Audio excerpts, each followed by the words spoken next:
요즘 저희 교회가 태신자들에게 우리가 영혼을 구원하겠다고 품은 영혼들이 복음을 들으러 이 자리에 나올 수 있도록 하기 위해 예수님 관계 맺기라는 것을 하고 있습니다.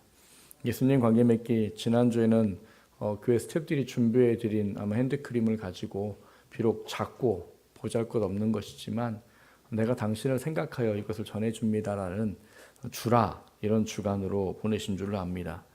오늘은 우리가 섬기라 하는 제목으로 이 한 주간을 보내기 원합니다. 정말 작은 섬김을 하기 원합니다.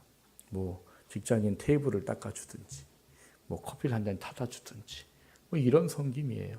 근데 그 작은 섬김이 하나님께서 그들의 마음을 움직일 수 있는 분명히 통로로 삼아줄 겁니다. 여러분의 가정, 제일 안 믿는 사람이 누구라고요? 남편, 아내, 부모님, 형제, 제일 잘 안 믿어요. 근데 그 사람들을 섬겨보십시오. 십자가의 사랑으로 섬겨보십시오. 그 속에 하나님의 은혜가 분명히 있을 거고요. 직장 마찬가지고 여러분이 만나는 사람들, 그 사람들에서 한번 섬겨보세요. 뭐 큰 거 대단하고 섬기라는 거 아니에요. 그 작은 섬김이 그 사람들의 마음을 결국은 하나님이 녹이도록 하는 도구가 되고 통로가 해주실 겁니다. 그 속에 하나님께서 분명한 일을 이루실 것이기 때문에 그것을 소망하는 마음을 갖는 게 필요해요. 우리 안에 소망하는 마음, 갈급한 마음을 가지고 하나님, 이 섬김을 통해서 하나님 일을 이루어 주십시오. 영혼 구원하게 해주십시오. 하는 그런 귀한 주간이 될 수 있도록 기도하면서 그 섬김의 일들을 감당할 수 있게 되기를 주님 이름으로 먼저 축복합니다. 오늘 우리가 함께 나누려고 하는 말씀은 위기는 위대한 기회다, 이런 겁니다. 같이 한번 해볼까요? 위기는 위대한 기회다, 이런 이야기를 함께 읽었던 사도행전 19장의 말씀을 가지고 함께 나눠보려고 합니다. 이 위기가 기회로 바뀔 때 그게 과연 그리스도인 우리에게 어떤 것인가 다시 한번 돌아볼 수 있기 원합니다. 그리고 정말 위기가 무엇인지를 알고 정말 그 위기를 느끼고 그 위기가 우리의 심령을 빼앗는 게 아니라 그 위기가 하나님의 자리에서 나아갈 수 있도록 하는 그런 기회로 삼는 우리 모두가 될 수 있기를 주님의 이름으로 축원합니다. 첫 번째 함께 나누려고 하는 것은 무엇에 대한 위기입니까 하는 거예요. 오늘 우리가 읽은 본문 사도행전 19장은 2차 전도 여행 중에 사도 바울이 만난 위기를 기록하고 있습니다. 사도 바울이 만난 위기는 두 가지입니다. 어떤 거냐? 하나는 회당에서 3개월 동안 복음을 전하게 됐는데 이 복음을 더 이상 전할 수 없게 된 거예요. 그리고 또 한 가지는 여러분이 회당에서 3개월을 전하는 이 기간이 짧은 기간이었느냐? 사도 바울이 회당에서 복음을 전한 기간 중에서는 가장 긴 기간이었습니다. 다른 데는 뭐 한 달, 몇 주 이랬어요. 근데 이 에베소 지역에서는 3개월이라는 시간을 복음을 전하게 된 거예요. 그럼 다른 때보다 사실은 복음 전한 기간이 더 길었던 거지요. 그런데 그만큼 길었으면 우리 생각은 어때야 돼요? 더 많은 사람들이 믿어야 되고 더 복음의 역사가 나타나야 되고 회당에서 복음을 더 전할 수 있게 되어져야 할 것 같은데 3개월 동안 가장 긴 시간을 정했는데 복음이 막혀버렸어요.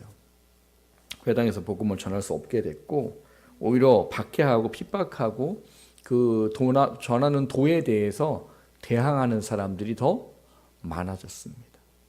그러다 보니까 사도 바울의 마음속에 이게 위기로 찾아올 수밖에 없는 거죠.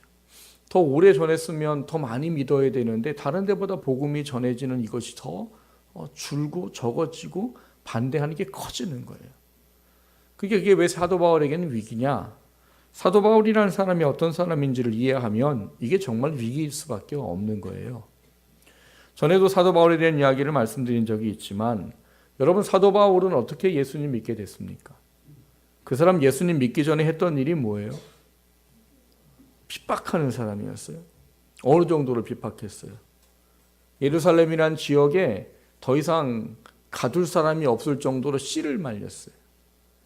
그리고 스데반이 죽을 때 뭐 했어요? 옆에서 증인이 되어준 사람이었고, 그리고 이 예수님을 믿는 사람들을 죽이는 것에 앞장섰던 사람이 사도 바울입니다. 그래서 이 사람이 그런 일도 하던 사람이 자기가 있던 곳은 이제 다 씨가 말랐고 뭐 좀 먼 곳에 다메섹이라는 곳에 예수 믿는 사람이 많다더라 이야기를 듣고 어떻게 하는 거예요? 그들을 또 핍박하기 위해서 말을 달린 사람이 사도 바울이에요. 그런데 그 사도 바울이 그 다메섹을 가던 도중에 누구를 만난 겁니까? 부활하신 예수 그리스도를 만났어요. 사도 바울이 그렇게 핍박자가 됐던 이유는 하나예요. 자기가 예수 믿는 걸 봤어요. 그런데 제자들이 부활했다는 거예요. 그리고 그 거짓말을 하면서 이상한 일들을 막 나타내요. 그러니까 사도 바울은 그게 참을 수가 없는 거예요. 율법을 해하고 사람들을 미혹하고, 그래서 사도 바울이 사명감을 가지고 누가 시킨 것도 아닌데 그거를 열심히 했던 사람인 거예요. 근데 그렇게 열심히 사명감을 했던 사도 바울이 가다가 정말 부활하신 예수님을 만났어요. 그러니까 이제 모든 게 어떻게 되는 거예요? 다 무너지는 거죠. 야, 내가 이 진짜였네. 진짜인 거를 내가 사람을 잡아다가 가두고 죽이고 핍박하고 씨를 말렸네. 여러분이 이 상황이 처하면 어떻겠어요? 아마 사도 바울 마음속에 이런 마음 들었을 거예요. 난 죽었다 이제. 그러지 않겠어요? 정말 예수님 부활하셨는데 부활하신 예수님이 계심에도 불구하고 뭐예요? 핍박하고 죽이고 감옥에 가두고. 근데 그 예수님이 날 만났어요. 그래 마음이 어떻겠어요? 난 죽었네지. 근데 죽기는 고사하고 뭘 하세요? 바울을 용서하시고 예수를 믿게 하시고 이방의 사도로 복음을 전하는 위치에 세우십니다. 이게 얼마나 대단한 일이에요. 그래서 사도 바울은 복음에 대해서 늘 빚진 자로 여깁니다. 빚진 자. 반짝반짝 빛나는 빛 말고요. 여기 나는 거 말고요. 뭐 빚. 누가 돈 빌려주면 빚졌다고 하잖아요. 사도 바울은 늘 이 복음에 빚진 마음을 가질 수밖에 없겠지요. 여러분 같으면 안 그러겠어요? 내가 예수 믿는 사람 핍박하고 잡아 죽이는데 앞장섰던 난데 그런 나를 가만히 놔뒀으면 어디 가야 돼요? 지옥 갈 건데 그걸 굳이 찾아오셔서 만나주시면서 예수가 나다고 얘기하면서 내가 너를 이방인의 복음을 전하는 사람이 되게 해준다고 예수를 믿게 해주시고 사역자로 세워주셔요. 그러니까 사도 바울은 복음을 전하는 게 삶의 이유고 목적인 사람이에요. 그래서 죽음을 각오하고 죽을 위기를 겪으면서도 털털 털고 복음을 전하러 가는 사람이에요. 근데 그런 사도 바울이 지금 3개월 가장 긴 시간을 복음을 전했는데 뭐예요? 사람들이 믿질 않고 오히려 박해하고 대항하고 대적하는 거예요. 그래서 사도 바울은 이게 뭐라고 느낄 수밖에 없어요? 위기라고 느낄 수밖에 없는 거죠. 중요한 것은 오늘 우리가 느껴야 할 이 위기에 대한 문제를 좀 돌아봄이 필요하다는 겁니다. 여러분, 사람들이 위기라고 생각하고 내 인생의 위기를 말한다면 대부분 어떤 이야기를 할까요? 대부분 내 삶이 지금 위기야 라고 말하면 대부분의 사람들의 생각은 내 육적인 어떤 문제와 어려움과 고난에 초점되어지는 것이 일반이지 않는가 싶습니다. 물론 그것도 위기지요. 육적으로 찾아오는 위기지요. 그런데 하나님이 우리한테 위기라고 생각하기 원하는 것은 그와 좀 다르다는 사실을 좀 돌아보기 원합니다. 여러분, 하나님이 보시기에는 정말 위기인 사람들이 너무 많아요. 예수를 구주로 고백하고 영접해서 하나님의 자녀가 됐는데 그 마음속에 하나님이 없는 사람이 너무 많아요. 아니, 예수님을 믿고 사는데 왜 마음속에 하나님이 없어요? 예수를 믿었다고 하는데 정작 위기 가운데 사는 사람이 너무 많아요. 하나님 말씀하신 복음 안에 있지 아니하고 하나님 안에 있지 아니하고 예수를 믿었지만 육적인 그리스도인의 모습을 가지고 살아가는 사람이 너무 많아요. 하나님이 보시기에는 너무나 크나큰 위기예요. 근데 정작 우리는 못 느끼고 살 때가 많은 거죠. 왜? 영적으로 느껴지지 않는 한에는 지금 그냥 삶이 그냥 그럭저럭 살아가고 있으면 위기라는 것을 느끼지 못합니다. 근데 하나님은 뭐라고 말하는 거예요? 너 위기야 지금. 네가 영적으로 얼마나 큰 위기인 줄 알아야 돼. 그 위기를 오늘 이 사도 바울의 것을 가지고 이야기한다면 여러분, 우리도 사도 바울처럼 복음을 전하도록 부름받은 사람입니다. 우리가 못해서 그렇지 예수 믿고 신앙생활 좀 했다고 하면 전도해야 되는 것은 우리가 해야 될 일이라는 걸 누구나 다 알고 인정하고 있어요. 다만 못할 뿐인 거지. 근데 그거를 위기로 생각하는 경우들이 별로 없단 말이에요. 근데 여러분, 사도 바울이나 우리나 구원받는 거에 뭐 다른 거 있습니까? 뭐 하나 있긴 하겠죠. 우리는 예수 믿는 사람 핍박은 안 했는지 몰라요. 물론 이 중에는 핍박하신 분도 계실지 몰라요. 아까처럼 말이야! 이럴 수 있어요. 모태신앙이 아니거나 어려서부터 신앙생활 안 하신 분, 어른이 돼서 나이가 들어서 예수 믿게 된 사람들은 분명히 핍박한 사람들도 있을 거예요. 그런 사람들에게 복음에 대해 부름을 받은 사람이 복음의 일을 감당할 수 없는 상황에 있다. 이건 위기인 거지요. 근데 문제는 뭐예요? 그 위기를 잘 이해하지 못하고 살아가는 것입니다. 그래서 더 위기인 겁니다. 오늘 사도 바울에게는 큰 두 가지 위기가 있다고 했어요. 더 이상 회당에서 복음을 전할 수 없게 됐습니다. 중요한 건 그 3개월의 기간이 다른 데보다 훨씬 길었던 거지요. 그런데 믿는 사람들이 더 많아지기는커녕 박해와 대적하는 사람들이 더 많아졌어요. 복음을 전하는 게 사명이고 인생의 목적인 사도 바울에게 이거는 얼마나 큰 위기인지 모르는 거죠. 근데 우리가 여기서 돌아봐야 할 것은 그런 겁니다. 정말 우리가 이 위기라는 것에 대한 문제를 만났을 때 이것을 어떻게 대처해야 할까 하는 문제예요. 여러분, 사도 바울은 복음을 전하는 게 인생의 전부인 사람이에요. 근데 3개월 동안 가장 많은 시간을 복음을 전했는데 예수를 믿는 사람들이 많아지기는커녕 더 나빠지는 것이죠. 그런 문제를 겪을 때 여러분, 사도 바울이 복음을 전해야 되는 사명을 가진, 이 삶의 이유를 가진 사도 바울이 그 복음이 전했던 시간에 비례해 복음이 막혀졌고 믿는 사람이 적었다는 이것에 초점이 됐다면 아마 사도 바울은 더 이상 복음 전하기 어려웠을 겁니다. 무슨 얘기를 드리고자 하는 것인가 하면 우리가 위기라는 것을 만날 때 이 위기라는 것의 이유와 목적을 예수의 사람으로 바라보지 않으면 위기는 우리한테 위기일 뿐이라는 거예요. 영적인 위기든 육적인 위기든 이 위기를 바라볼 때 우리가 분명히 기억해야 될 건 사도 바울과 같은 신앙의 원리를 가져야 된다는 거예요. 여러분, 사도 바울은 복음을 위해서 죽고 사는 사람이에요. 그런데 복음을 위해 죽고 산다는 것을 우리가 오해하는 게 뭐냐 하면 사도 바울이 그 사람들을 믿게 하는 거냐? 아니란 말이에요. 사도 바울이 해야 되는 건 전하는 거지 믿게 하는 게 아니에요. 억지로 막 그 사람을 뭘 해서 믿도록 만드는 이게 아니라 전하는 거예요. 그래서 사도 바울은 3개월 동안 복음 전했는데도 사람을 믿는 사람들이 적고 복음이 막혀지고 하는 상황인데도 불구하고 에베소 지역에서 다른 사역을 할 수 있게 되어지는 겁니다. 우리도 마찬가지입니다. 영적으로 육적으로 어떤 위기를 만나든지 그것을 바라볼 때 내가 예수 믿는 사람으로 그것을 어떻게 바라봐야 하느냐에 대한 올바른 것이 세워지지 않는다면 여러분, 우리는 그것으로부터 이겨낼 수 있는 힘을 우린 소유할 수 없는 거예요. 여러분, 육적인 문제의 위기가 왔어요.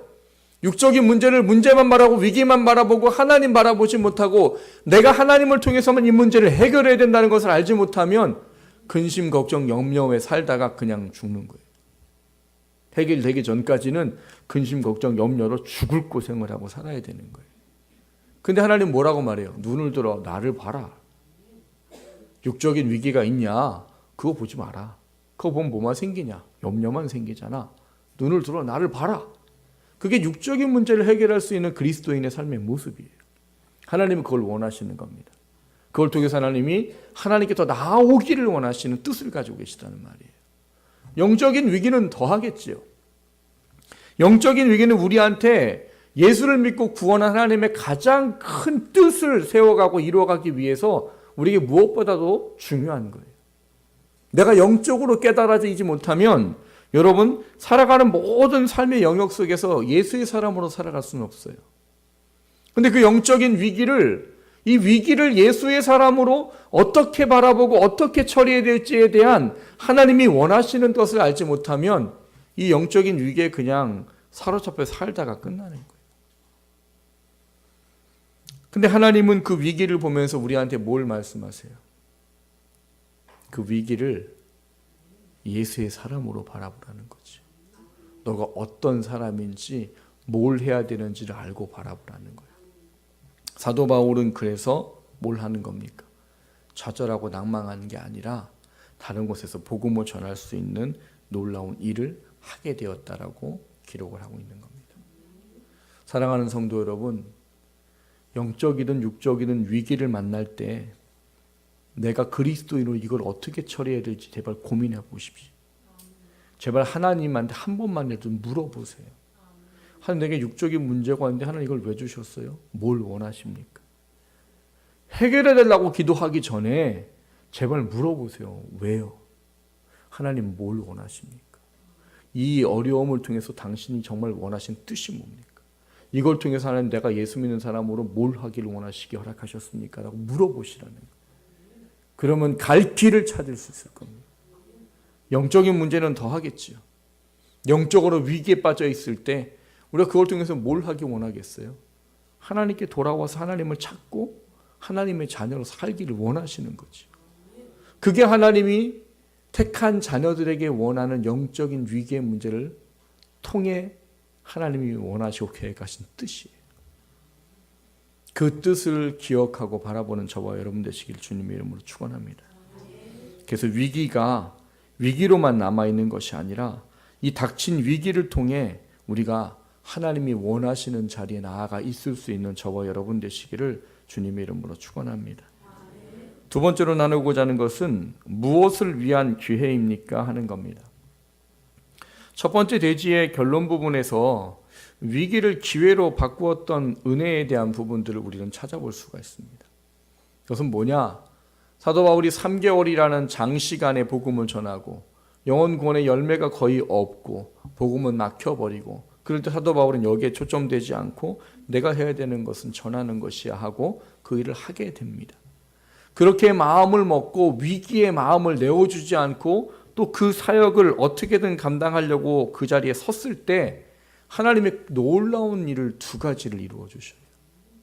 하나는 뭐냐?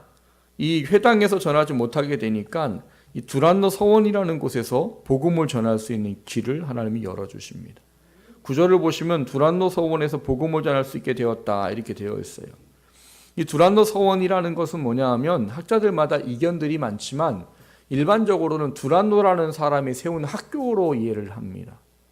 서원은 우리 옛날 성경이기 때문에 한자를 많이 썼죠. 우리가 이해하는 말로 바꾸면 서당인 거예요. 서당. 서당을 지금 말로 말하면 뭡니까? 학교예요. 학교. 그래서 이 서당이라고 서원이라고 되어 있는 헬라어 원문은 스콜라로 되어 있습니다. 스콜라.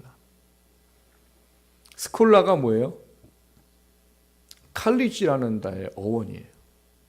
칼리지는 뭐예요? 대학을 이야기해요. 대학. 그러니까 이게 뭐예요? 큰 학교라는 의미예요. 그러니까 3개월 동안 복음을 전한 데는 회당이에요. 회당은 커요, 적어요? 크지 않습니다. 그런데 거기서 복음이 막혔어요. 그런데 거기에 마음 내어주지 않고 내가 해야 되는 것은 전하는 것이라고 그것에서 마음을 털어버리고 다시 그 전하는 자리에 서고자 했을 때 하나님 뭘 주셨대요? 학교를 주셨대요. 이 두란노라는 일반적으로 사람이라고 얘기합니다. 이 두란노라는 사람은 원래 헬라어로 보면 투란티스라는 사람인데요. 1세기 전에 이미 죽은 사람으로 이해하는 사람이에요. 그럼 1세기 전에 죽었다면 이미 사도 바울 때는 없는 사람인 거예요. 근데 이 학교가 투란티스라는 이 두란노라는 사람을 통해 세워졌는데 오랫동안 지금까지 이어져 오고 있는 거예요. 근데 아마 이제 사람들이 더 이상 거기서 쓰지 않고 있었던 것으로 대부분 학자들이 이해합니다. 여러분이 헬라 시대의 사람들을 보면 헬라 시대의 유명한 이 철학가들은 대부분 자기들이 학교를 갖고 있었어요. 그게 바로 스콜라예요. 스콜라. 그래서 그 학교를 통해서 제자들을 기르고 키우고 양육하는 일을 한 거예요. 근데 하나님이 이 회당에서 복음이 맞춰져 버리니까 하나님이 큰 학교를 주셨어요. 그걸 왜 큰 학교라고 학자들이 이해하는가 하면 제자들을 따로 세웠다 이렇게 말해요. 그러니까 사람들을 여러 제자들을 따로따로 세워서 가르쳤다는 거예요. 그러려면 그만한 뭐가 있어야 되겠어요? 공간이 필요했겠죠. 그러니까 위기를 마음을 빼앗기는 것이 아니라 그것에서 마음을 들어 하나님의 뜻에 다시 자기의 마음을 맞췄을 때 회당, 이 작은 회당이 아니라 큰 학교를 주셔서 복음을 전할 수 있도록 해 주셨더라는 거예요. 그게 위기를 기회로 바꾸신 하나님의 놀라운 일입니다. 또 한 가지가 있습니다. 하나님이 사도 바울이 위기의 마음을 내어주지 아니하고 그 일을 감당하고자 했을 때 오늘 본문의 11절에서 13절까지 보면 어떠한 역사가 있었다라고 되어 있는가 하면 사람들이 바울의 몸에서 손수건이나 앞치마를 가져다가 병든 사람에게 얹으면 병이 낫고 악기가 떠나는 역사가 나타났더라 이렇게 되어져 있어요. 그래서 우리나라 이단 중에서도 이런 거 하는 분 계세요. 결국 자기가 쓰는 손수건 가져가서 덮어주라고. 그 목자들 얘기하는데 그런 얘기 하더라고요. 요즘에는 그 이단 목사님 옷을 막 찢어가지고 벽에다 붙여놓는데요. 이렇게. 그 사진을 그 십자가 옆에 사진 붙여놓는데요. 거기서 치료의 광선이 나온대요. 제 사진 갖다 붙여놔 보세요. 치료의 광선은 고사하고. 놀라운 역사가 막 일어나는 거예요. 근데 이 놀라운 역사를 통해서 하나님께서 뭘 하게 되느냐? 헬라인과 많은 유대인들이 예수를 믿을 수 있는 길을 열어주시는 통로로 삼고 도구로 삼으셨다는 거예요. 이 놀라운 통로의 도구에 하나 쓰임받았던 것이 무엇이었는가 하면 이 마술사나 주술사들 그리고 오늘 본문에 보면 스게와의 7 아들 이렇게 되어져 있습니다. 사도 바울에게 하나님께서 능력을 주셨어요. 그래서 정말 심지어는 그가 쓰던 손수건 앞치마를 가지고 막 얹고 막 기도하면 막 병이 낫고 놀라운 역사가 나타나는 거죠. 그래서 보면은 이 마술사 주술사들이 뭐라고 하냐면 바울이 행하는 예수의 이름을 빙자하여라고 되어 있어요. 그리고 스게와의 7 아들도 뭘 썼었겠어요? 예수의 이름으로 명하노니라고 하면 했겠죠. 사도 바울이 하나님의 능력을 받아서 행했던 그것대로 이 사람들도 뭘 한 거예요? 그렇게 그것을 사용해서 했던 거죠. 근데 사도 바울과 동일한 역사가 나타납니까? 나타나지 않았어요. 어떤 일이 나타났어요? 귀신 들린 사람이 스게와 7 아들이 막 뛰어 올라가가지고 머리철 쥐어 뜯고 옷 잡아 뜯고 막 얼굴 상처 내고 막 난리가 나서 어떻게 했대요? 벗은 몸으로 집에서 도망갔더라. 귀신 들리면 힘 되게 세대요. 그 성경에 보면 뭐라고 되어 있어요? 이 사슬을 묶어가지고 이게 놔둔다 이러잖아요. 왜? 자기 몸은 불 가운데 물 가운데 막 죽고 막 이러려고 하니까 워낙 힘이 세니까 사슬에 묶어놨다고 그러잖아요.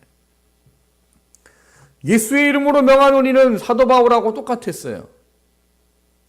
뭐 억양이 달라서 안 된 거예요? 예수의 이름으로 명하는데 예수의 이름으로 이래가지고 안 된 거예요? 전혀 상관없는 거지. 근데 그 일을 통해서 어떤 일이 일어납니까? 이 스게와 7 아들이 당하는 것을 보고 사람들이 두려워하게 됩니다. 아, 정말 예수라는 분이 계시구나. 그래서 뭐가 일어나요? 복음의 증거의 역사가 일어나는 거죠. 그래서 유대인들과 많은 헬라인들이 예수를 믿게 되었다라고 말합니다. 여러분, 위기라는 것을 하나님 우리에게 허락하셨어요. 아들까지 내어주기 사랑하신 그분이 우리에게 위기라는 걸 허락하셨어요. 아까 말씀을 드린 거기에는 분명 하나님 뜻과 이유와 목적이 있습니다. 그 뜻과 이유와 목적은 과연 뭐에 있을까요? 우리는 문제 해결에 초점을 맞추지만 하나님 우리의 영이 구원받은 것에 합당한 사람으로 서기를 원하십니다. 그래서 하나님은 이 놀라운 이 위기를 통해서 하나님의 일을 이루시고 그걸 통해 영혼들을 구원하는 역사로 삼으셨어요. 우리도 마찬가지입니다. 하나님이 우리에게 고난을 허락하셨습니다 라고 말할 때 그 고난은 결국 우리를 통해서 하나님의 원하시는 뜻과 계획이 이루어지기 위한 하나님의 그 놀라우심 안에 있어요. 그것을 위해선 우리가 분명히 알아야 될 중요한 하나가 있는 겁니다. 그게 뭐냐?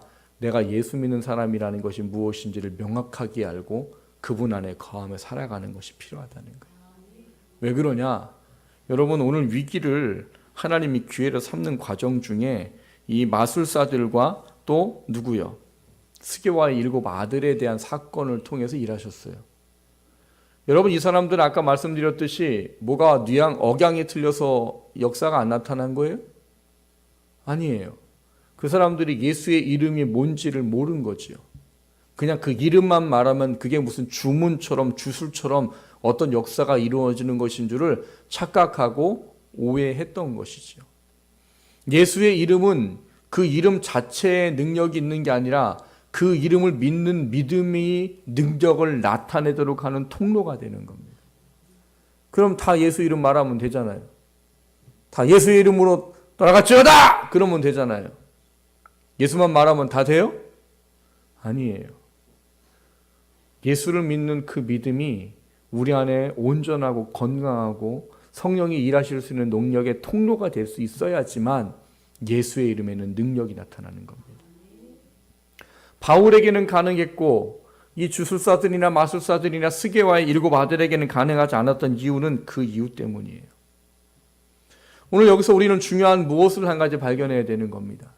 우리가 이 위기라는 상황을 하나님께서 우리를 통해서 하나님의 뜻과 영혼의 구원의 역사와 하나님의 나라를 세우고 건강하게 확장하도록 하기 위해 이 일을 이루시고 계획하셨는데, 그 일에 우리가 온전히 세워지기 위해서는 이 사도 바울과 같은 하나님 앞에 온전한 믿음과 내가 누구인지를 알고 그분의 믿음 안에서 건강하게 신앙생활하고 있어야 한다는 이야기예요. 그냥 예수의 이름을 말한다고 다 되는 게 아니란 말이에요. 예수 믿으니까 내가 예수의 이름을 말하면 그냥 다 되겠지. 그게 아니란 말입니다. 하나님이 일하실 수 있는 우리 안에 필요한 게 있단 말이에요. 그 필요한 게 뭐예요? 하나님과의 관계예요. 관계. 사도 바울은 자기가 누구인지를 잊어버리지 않기 위해서 날마다 자기를 말씀에 쳐서 복종한다는 사람이었습니다. 그리고 그것을 위해서 늘 헌신과 수고를 하기 위해서 애쓰고 노력했던 사람이에요. 결국 신앙생활의 본질이 하나님과의 친밀한 관계 속에서 있었기 때문에 사도 바울이 예수의 이름으로 명령할 때 악귀가 떠나는 것이요, 질병이 치유되는 것이요 하는 놀라운 능력이 나타나는 것이지, 그냥 예수의 이름을 사용했기 때문에 나타나는 것이 아니란 말이에요. 중요한 것은 우리가 하나님 앞에 우리가 위기를 허락하셨을 때 그 위기를 해결하고 그 위기를 기회로 바꾸어 하나님 우리를 통해서 놀라운 뜻을 이룰 수 있도록 하기 위해 하나님과 긴밀한 관계 속에 있어야 한다는 사실을 좀 돌아보시기를 주님의 이름으로 축원합니다. 우리가 그 관계 속에서 이 위기를 바라보고 위기의 마음을 내어주지 아니하고 하나님 위기를 통해서 원하신 하나님의 뜻을 이루실 수 있는 그 자리에 나아갈 수 있게 된다면 오늘 본문에 사도 바울을 통해서 하셨듯이 우리의 삶에도 놀라운 일을 하십니다. 오늘 본문에는 어떤 역사가 있었다고 말하는가 하면 이 마술사와 주술사들이 행했던 일, 스게와의 7 아들이 행했던 일, 그 일들을 통해 사람들이 두려워하고서 뭘 하게 됐느냐, 이 은 5만이나 되는 이 마술에 관계되어지는 책을 가져다가 다 불태워버리고 뭐 했다고요? 예수를 믿게 되었다라고 말합니다. 여러분, 설교 서두에 제가 그런 말씀 드렸습니다. 사도 바울이 복음을 전하는 사람이지 믿게 만드는 사람이 아니라고요. 우리도 마찬가지입니다. 하나님 우리에게 원하는 건 하나님 말씀을 믿고 붙잡고 순종하는 것이지 내가 뭘 해서 뭘 이루는 게 아니에요. 근데 우리는 자꾸 착각해요. 내가 뭘 하니까 되는 줄 알고. 예꿈 축제를 놓고 여러분이 뭘 하고 있잖아요. 주라, 섬기라, 대접하라, 사랑하라, 뭘 하고 있지요. 가서 주기 어려운데 쭈삣쭈삣해도 뭔가를 줘요. 내가 하고 있는 거지. 그 기도하려니까 내가 하고 있는 거지. 그러니까 우리가 오해하기 쉬운 거예요. 내가 뭘 하는 줄 알고. 사도 바울 3개월 동안 복음 전했어요. 역사가 있었어요? 없었어요. 왜 사도 바울이 회당에서는 대충 전했어요? 그리고 두란노에서는 엄청 전했어요? 아니에요. 똑같이 전했어요. 그러나 회당에서는 역사가 없었고 두라노 서원에 놀라운 역사가 있었습니다. 하나님이 하시는 거예요. 우리가 위기를 기회로 바꿀 수 있기 위해서 우리 마음에 필요한 겁니다. 내가 하는 게 아니라는 걸 아셔야 돼요. 하나님이 하셔야 되는구나. 그러려면 내가 그분 앞에 깊이 나아가 있어야 되는 거예요. 내가 그분 속에 깊이 나아가 있어야 되는 거예요. 그래야 그분이 그 깊은 관계 속에서 내가 믿음으로 무엇인가를 하고자 할 때 성령의 놀라운 역사가 일어나서 우리를 통해서 이런 일이 나타나요. 여러분 통해서는 뭐 신료 연사가 안 나타날 것 같으세요? 여러분 믿고 기도하면서 해보세요. 하나님이 원하시면 별 일이 나타납니다. 하나님이 하시는 거지 우리가 하는 게 아니에요. 그렇기 때문에 우리에게 소망이 있는 거예요. 내가 하는 게 아니구나. 그러니까 우리는 뭐만 하면 돼요? 바울처럼 내가 해야 될 일만 하면 돼요. 전하라면 전하고 하나님 안에 있으라면 하나님 안에 있고 하나님 바라보라면 바라보고 하나님 뜻을 품으라면 품고 하나님이 하라는 것만 하면 돼요. 그러면 일은 누가 하셔요? 하나님께서 하십니다. 사랑하는 성도 여러분, 위기가 왜 위대한 기회인지 다시 한번 묵상하십시오. 그리고 이것이 무엇을 위한 기회인지, 무엇을 위한 위기인지 다시 한번 돌아보시면서 내가 아닌 하나님께 초점되고 하나님이 일하시는 놀라우신 역사하심을 통해서 하나님의 놀라운 능력이 나타날 수 있게 되기를 주님의 이름으로 축원합니다.